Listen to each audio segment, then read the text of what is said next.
Something about Pierre. He is the associate principal with McKinsey and Company in Singapore and is the co-leader of the firm's digital transformation service in Asia. Yes.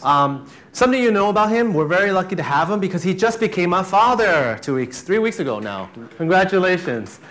So thanks for making the time. I'll pass it over to you. Okay, thank you very much, William. So before I start, I will just mention a small anecdote about myself.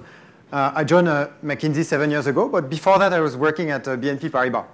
And it was right after the dot-com crash, and the CEO of the bank had asked a working group under which I was working to rethink the presence of BNP Paribas online. Because they thought that actually it was the right time, 10 years back, to truly become distinctive online. And so we did a lot of work and so on, completely revamped some of the websites, so on and so forth. But here I am, 10 years later, and one of the messages I'm going to deliver to you is that it's time to rethink your model online in digital. So you probably have heard the same song again and again, but I hope that the speakers before have actually convinced you that we are indeed at a tipping point. We are at a tipping point because there's a couple of trends that are really becoming big. You have mobility that is becoming everywhere. Everything is mobile now. You have consumer that are also changing. I think Scott had a very brilliant presentation of our consumer that are now becoming more, that want better value for money, that want simplicity, convenient, so on and so forth. We also have technology. We've just seen that are enabling innovative way to do banking. So we believe that we are at a tipping point. And in order to explore what our clients are thinking about digital bank, we conducted a survey a couple of months back, around 300 banks around the world. And we've asked them, what do they think the future will look like? So that's what I'm going to start by showing you the result from. First, I think what you see here is bank thinks that clearly interactions will all become digital. By 2015, the most bullish players believe that only 5% of interactions with their customer will come through the branch. Everything else will be digital or phone or ATM. And if I were to double click on digital, which I've not done here, but more than 2/3 of the interactions will be through a mobile phone. And this is already happening. If you look in the Nordics, it's already data that is already happening. So this is I would say, global average, but it's already happening in some region. The second thing is, if I double click on not everything is transaction, you have also sell and advise. So if we look at the sales and advise purchasing journey, we also see the same trend. What you see here is an actual example of purchasing an investment product in Korea, the statistics of all the digital touch points. What it tells you is that you have more than 70% of sales that go through a digital touch point at some point in time in the journey. And it also tells you that more than 40 to 50% of the sales are purely digital. So that's what the world will look like in 2015, and it's already happening in some places. What it also tells you, when you look at that, it's that this is creating a huge complexity for the bank to manage.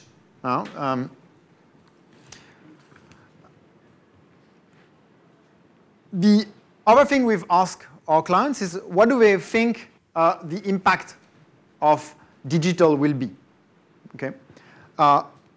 Clearly, we see a massive increase in customer satisfaction and customer expectation. 70% of the banks that we've asked believe that the experience the customer will have with banking will improve or significantly improve in the next 5 years. So this is a tremendous opportunity for the banks to work better with their customer. Besides experience, it will also translate into additional revenue. 60%, same, a small statistic, 60% of the bank expects increased revenue through their work on digital. And that will come from two things, and this is real, actual, today data, because digital consumer or multi-channel consumer purchase on average twice more product and lead to twice more revenue for the banks. Besides revenue, it will also digital will also have a huge impact on cost. So same, we've asked some of our clients. So here is a European example.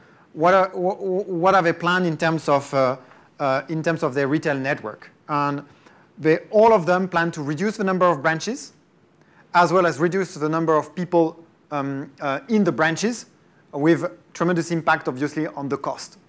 The most radical players are the Nordics in Northern Europe, where in the next 4 to 5 years, they plan to reduce the number of branches by 2, and have, on average, in each branch, 4 to 5 people to mostly to do sales and not to do service. So overall, I think when you look when we look around the world and we ask our clients, everybody is extremely bullish and positive about digital banking and the prospects. However, there's a little bit of a paradox here when also we talk to our clients. When you ask them, what do you aspire to be with your digital balance? Where do you want to be? Only 15% of the banks want to be a pioneer. The vast majority of the banks, the thing they want to do is they want to be on par with their closest competitors. So if you're Citi, you want to be on par with HSBC. Or they just want to be part of the leader of the market and be on par with what the market is doing. And that, I think, and the root cause for that is that most of the banks see digital as only a complementary channel to their branch network, and they don't see that as their primary point of interaction or their primary channel. So what to remember of all this? Well, it's a huge opportunity for disruptive plays in banking. And I think that the previous speakers have convinced you, I hope, of that. So what I want to do in the second part of the discussion is actually discuss a little bit of as you probably all are starting your journey or already working on your digital transformation, what other players or some examples I like from other players are doing in digital. The first one, we've seen digital and multi-channel, but digital is not only about internet or mobile phone. It also includes, it can also include ATM. So one example I like a lot is the work that BBVA has been doing by radically rethinking their ATM. The first thing they did is actually a very simple thing. They have turned the ATM at 90 degrees for increased security of the customer, so that nobody is looking at the back at what you're doing. But they also radically rethought of the interface of the ATM with the customer. So there's only one slot for receipt and for cash in and cash out. There's obviously a touchscreen interface where you have contextual adapted interaction. It shows only the relevant button. It's personalized to the type of products and the type of customer you are. And it displays relevant advertising depending on your needs and behavior. Second example I also like a lot is Bank Inter in Spain. They've done a lot of work in integrating their wealth and advisory service together with their retail online channel. For example, one of the, I really engage you to go see on their website what they've done. It's it's very, very interesting. One of the things they do, and I like a lot, is you have at any point in time the ability to connect through a video chat to a personal advisor. Just click the button and then you get to talk to someone. That's obviously very convenient. You like it, but for the bank, it's also it enables to lower dramatically the cost to serve. You don't need to have advisor spread across the country. Still, Bank Inter, some anecdotal examples of what they do to improve the customer experience. If you travel and withdraw money in another country, you get an SMS asking you, do you want a travel insurance? If you are browsing the web and doing a transaction or talking to a personal advisor and your browser crashes for some reason or the connection gets lost, while you have an outbound call center that calls you and asks how you're doing and do you want to start again. So huge work on customer experience. Other source of innovation that I like quite a lot is all the issuers in the US. There's been a lot of online and digital innovation through the card issuer in the US. Here, an example from MasterCard. You go on their website. They have a fully interactive decision tree for you to pick what's the best card for you. So a lot of emphasis on the customer interaction and the customer experience. Other examples, so it's been pioneered by BMW. You probably all know that, the customization of products and what you call crowdsourcing also. BMW can sell 10 to the power of 32 products via their website because everything is customizable.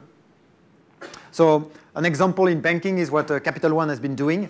You can customize every parameter of your card on their website and have a fully personal card that you can design on the website. So I'm pretty sure that most of you, most of the banks in Singapore, in Asia, are going through this type of innovation, this type of thinking, and so on and so forth. But what I wanted to share in the last part of my presentation is actually there are banks that are going further than these examples. There are banks that are really fully embracing the digital channel and creating new banking concepts. I'm going to share 3 examples, and I hope that these you will go see what it looks like, and I hope it will trigger some thoughts as you are going through this journey yourself. The first one is Rakuten Bank. Rakuten is a e-commerce website in Japan. It was created in 1997. It's got a presence in France. It's actually quite big in France now. And what they've done is they have transformed themselves to become the full one-stop access for everything digital in your life. So they have launched a travel portal. They have obviously have a big content available. And they also have, very interestingly, launched a bank as part of their offering. It started with payment, naturally, and transactions, which is quite natural. And now they've extended into mortgages. What you see is they are now the fastest growing bank in Japan. They have been able to capture 3.6 million customers, and 70% of them are active customers. So it's a huge success from an attacker bank. Other type of so if I give my second example, would be banks that are launched by now incumbent. So you have players. So this is a Kaybank. Kaybank is part of a Mediabanca group in Italy. It was launched in 2008. And I think what is interesting here is they have launched a new concept of banking, which is mobile-centric, with only a very, very light branch footprint network. And they have so therefore mobile as a primary channel. Everything is emphasized on the mobile. And it's supported by online and telephone channels. And it has a very limited branch footprint, which are largely sales-focused, not servicing. They also have a very, very simple product line, which enables them afterwards to have fully automated back offices. So it's everything. I think the ultimate goal is to have everything straight through. And they are giving to the customer, at least that's their pitch to the customer, a perception of simplicity and fairness and cost-effective products.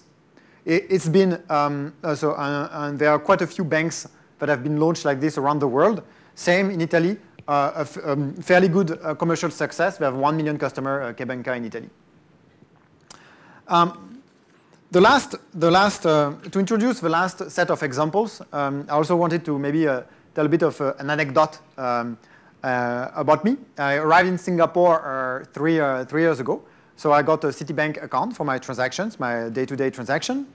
I actually have an American Express corporate card. I got an account at CMB because at some point in time they had very good rates. And I got my mortgage at OCBC.